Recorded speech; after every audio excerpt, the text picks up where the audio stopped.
Please insert the motor bar to the column first.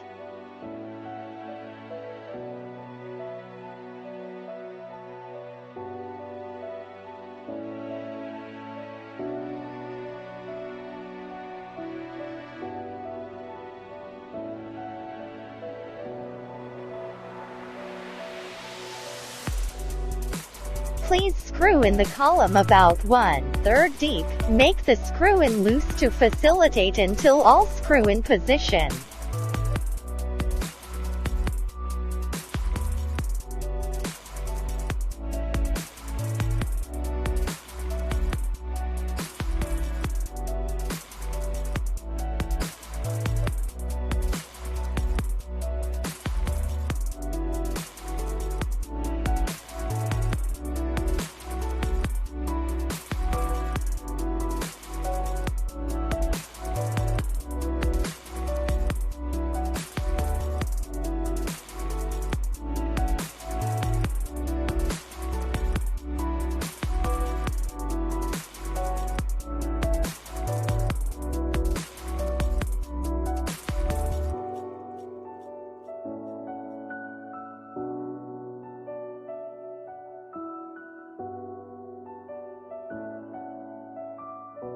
When the drive rod insert into the column without motor 1, make sure the O-rings is insert into the gearbox completely. When installing the driving rod, first insert it into the end of the column without motor, and then use the hand rotating. Find a good angle then driving rod to insert at the hexagon rod at the end of the column with motor. Please keep the right side of the drive rod with motor about 1 inch. Please tighten the plastic cap on both sides after you set up the drive rod.